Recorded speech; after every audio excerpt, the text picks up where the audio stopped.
Dunwich Horror, Part 2, written by H.P. Lovecraft, narrated for you by Jonathan Dunne. Original year of publication, 1929. This work is in the public domain. Production and narration copyright, 2025. Jonathan Dunne. 2. It was in the township of Dunwich, in a large and partly inhabited farmhouse set against a hillside 4 miles from the village, and 1.5 miles from any other dwelling, that Wilbur Whateley was born at 5 a.m. on Sunday, the 2nd of February, 1913. This date was recalled because it was Candlemas, which people in Dunwich curiously observe under another name, and because the noises in the hills had sounded, and all the dogs of the countryside had barked persistently throughout the night before. Less worthy of notice was the fact that the mother was one of the decadent Whateleys, a somewhat deformed, unattractive albino woman of 35, living with an aged and half-insane father about whom the most frightful tales of wizardry had been whispered in his youth. Lavinia Whateley had no known husband, but according to the custom of the region, made no attempt to disavow the child, concerning the other side of whose ancestry the country folk might, and did, speculate as widely as they chose. On the contrary, she seemed strangely proud of the dark, goatish-looking infant who formed such a contrast to her own sickly and pink-eyed albinism, and was heard to mutter many curious prophecies about its unusual powers and tremendous future. Lavinia was one who would be apt to mutter such things, for she was a lone creature given to wandering amidst the thunderstorms in the hills, and trying to read the great odorous books which her father had inherited through 2 centuries of Whateleys, and which were fast falling to pieces with age and wormholes. She had never been to school, but was filled with disjointed scraps of ancient lore that old Whateley had taught her. The remote farmhouse had always been feared because of old Whateley's reputation for black magic, and the unexplained death by violence of Mrs. Whateley when Lavinia was 12 years old had not helped to make the place popular. Isolated among strange influences, Lavinia was fond of wild and grandiose daydreams and singular occupations, nor was her leisure much taken up by household cares in a home from which all standards of order and cleanliness had long since disappeared. There was a hideous screaming which echoed above when the hill noises and the dogs barking on the night Wilbur was born, but no known doctor or midwife presided at his coming. Neighbours knew nothing of him till a week afterward, when old Whateley drove his sleigh through the snow into Dunwich village, and discoursed incoherently to the group of loungers at Osborne's general store. There seemed to be a change in the old man, an added element of furtiveness in the clouded brain which subtly transformed him from an object to a subject of fear, though he was not one to be perturbed by any common family event.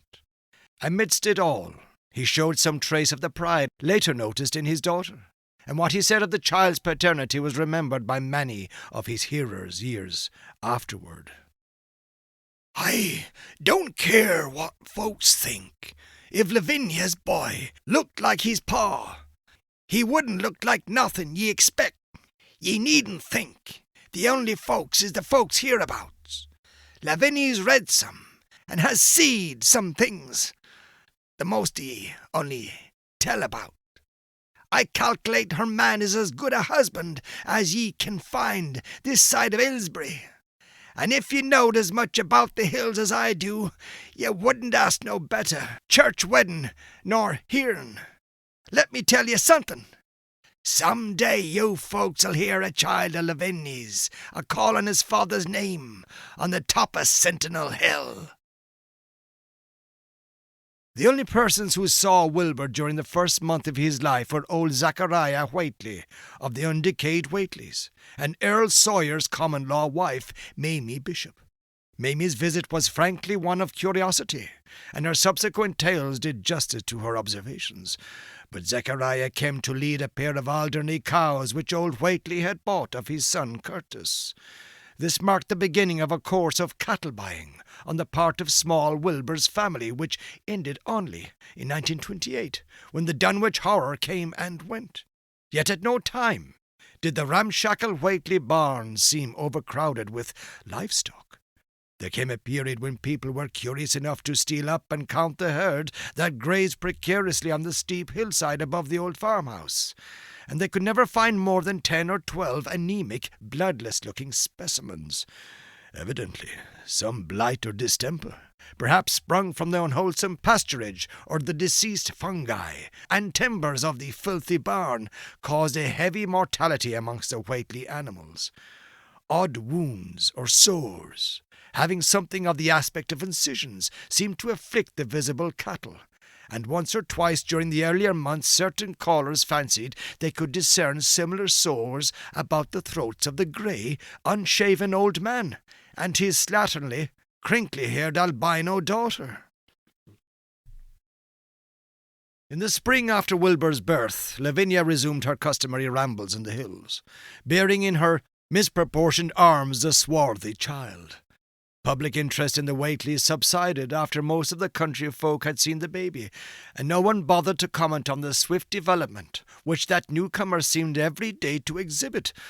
Wilbur's growth was indeed phenomenal, for within 3 months of his birth he had attained a size and muscular power not unusually found in infants under a full year of age. His motions, and even his vocal sounds, showed a restraint and deliberateness highly peculiar in an infant, and no one was really unprepared when, at 7 months, he began to walk unassisted, with falterings which another month was sufficient to remove. It was somewhat after this time, on Halloween, that a great blaze was seen at midnight on the top of Sentinel Hill, where the old table-like stone stands amidst its tumulus of ancient bones. Considerable talk was started when Silas Bishop, of the Undecayed Bishops, mentioned having seen the boy running sturdily up that hill ahead of his mother about an hour before the blaze was remarked. Silas was rounding up a stray heifer, but he never forgot his mission when he fleetingly spied the 2 figures in the dim light of his lantern. They darted almost noiselessly through the underbrush, and the astonished watcher seemed to think they were entirely unclothed. Afterward, he could not be sure about the boy, who may have had some kind of a fringed belt and a pair of dark trunks or trousers on. Wilbur was never subsequently seen alive and conscious, without complete and tightly buttoned attire. The disarrangement, or threatened disarrangement, of which always seemed to fill him with anger and alarm. His contrast with his squalid mother and grandfather in this respect was thought very notable, until the horror of 1928 suggested the most valid of reasons. The next January, gossips were mildly interested in the fact that Lavinies, black brat, had commenced to talk, and at the age of only 11 months. His speech was somewhat remarkable, both because of its difference from the ordinary accents of the region, and because it displayed a freedom from infantile lisping of which many children of 3 or 4 might well be proud. The boy was not talkative, yet when he spoke he seemed to reflect some elusive element wholly unpossessed by Dunwich and its denizens. The strangeness did not reside in what he said, or even in the simple idioms he used, but seemed vaguely linked with his intonation or with the internal organs that produced the spoken sounds. His facial aspect, too, was remarkable for its maturity, for though he shared his mother's and grandfather's chinlessness, his firm and precociously shaped nose united with the expression of his large, dark, almost Latin eyes, to give him an air of quasi-adulthood and well-nigh preternatural intelligence.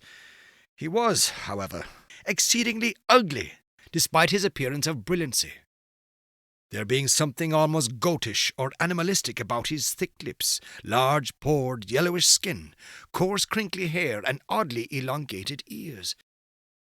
He was soon disliked, even more decidedly than his mother and grandsire, and all conjectures about him were spiced with references to the bygone magic of old Whateley, and how the hills once shook when he shrieked the dreadful name of Yog-Sothoth in the midst of a circle of stones with a great book open in his arms before him. Dogs abhorred the boy, and he was always obliged to take various defence measures against their barking menace.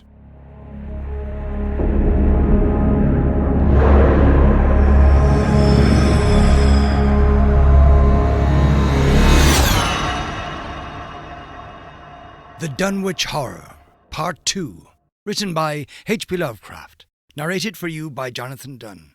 Original year of publication, 1929. This work is in the public domain. Production and narration copyright, 2025. Jonathan Dunne.